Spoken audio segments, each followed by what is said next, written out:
Like college students around the country, Northwestern University students welcome winter and spring breaks as a chance to break from the books and just kick back. But some are choosing service over sunbathing, traveling together to donate their time at work sites in and out of the United States, trying to make a difference in the lives of others, and getting an education they can't get in a classroom.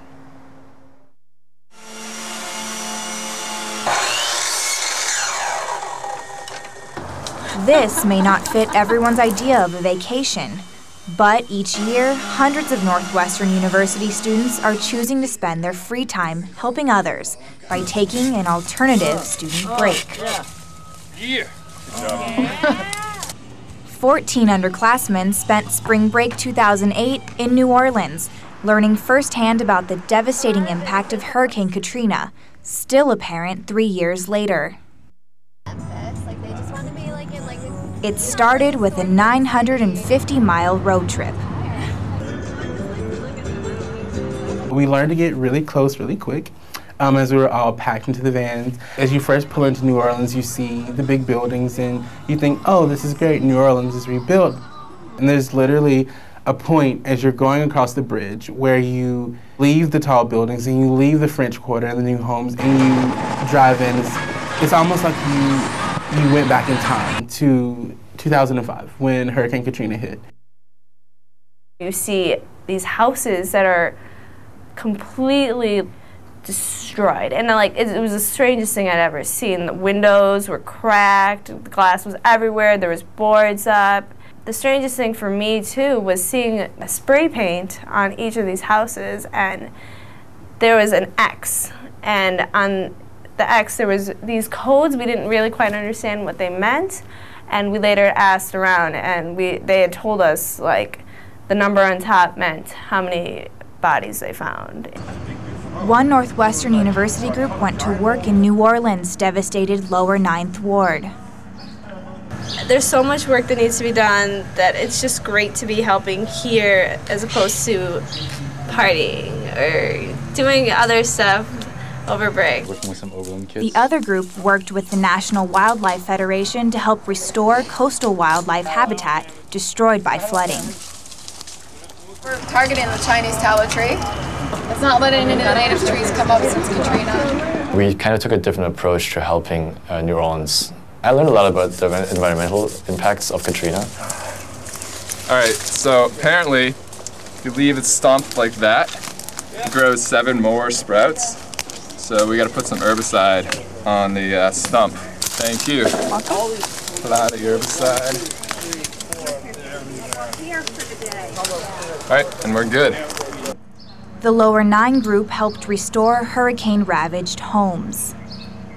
I saw this as an opportunity to actually, get down and do something. And I wanted to be down here. I wanted to both see it for myself, but come down and actually, do some work, get my hands dirty, and help rebuild the city. We're working on a house for JENGA. This is the house. You can see it's a nice purple color, sort of like Northwestern University. New Orleans has always been the place that I can come back to, And after the storm hit and my family was just dispersed everywhere, I was like, what can I come back to? You have to think about what your definition of home is.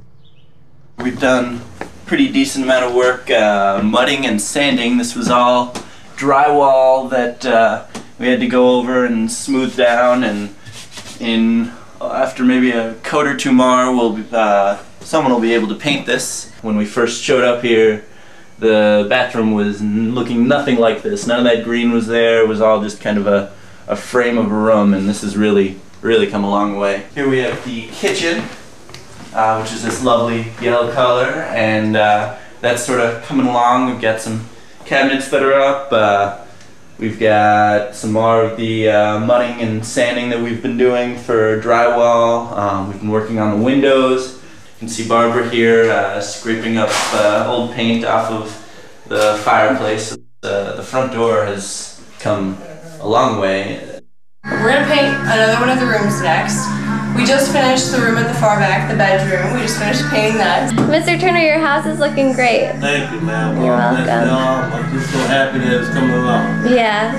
I'm very happy. They just painted the ceiling in the front room over there. Yes.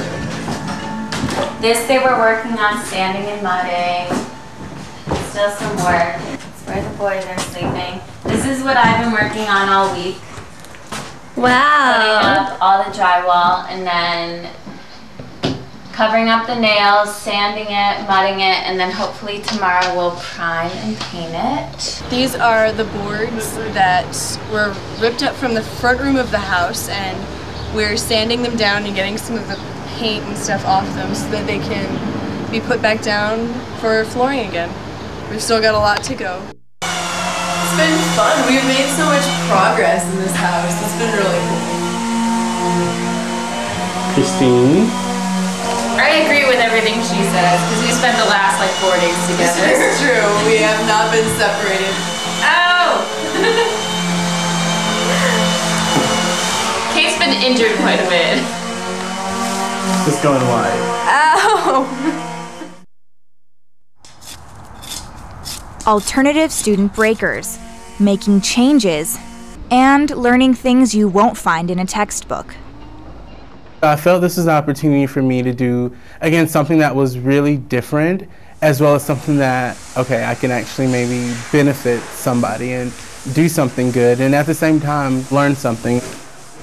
I learned a lot from this trip. I learned how to mud a wall, which was something that I had never really done before and had a lot of practice doing it down in New Orleans. I learned how to handle being around lead paints.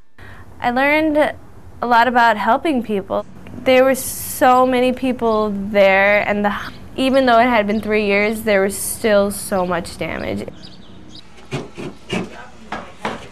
I learned how to properly finish a roof. That was one of the new skills that I learned. You don't get this when you're in school. School is about getting your homework done, getting your readings done, taking tests. So this is a fence we've been working on for the past couple of days. The posts have been all set up. Foundation has been dried. Now we're just gonna put in the wires, and hopefully that'll be it. We lost a lot of our friends. Mentally, a lot of us is destroyed mentally, really, because we've been through so much. You learn how to interact with people of a different socioeconomic class than yourself. You learn personal stories, you learn personal reflections about these, and they're much more meaningful than a textbook. At one time, they ain't had a lot that was empty down here. Now everything is gone. Oh, we're here, and I got us here safe. What I learned for myself was really determination and finishing a project. In the classroom, you're always protected by the four walls. You always look to the teacher. At the end of the day, the professor is kind of that last authority. Being there and talking with the people, you know, it kind of gave me a new perspective. It took us outside of those four walls and put us into almost like the real world, into real life. Service learning is much different than volunteerism, and how going and immersing yourself for a week in an issue is much different than going and feeding at a soup kitchen once a week. They're both very important things, but it's a different experience, and one that's very valuable. It really puts your life into perspective and helps you make choices, and I feel like people, when they're exposed to that, they come away with a greater appreciation for their own life. We also learned that in our own country, there's so much that needs to happen, and you know, we are the people that can make the change. A vacation like none other. Northwestern University students taking a break from their studies and getting an education in life.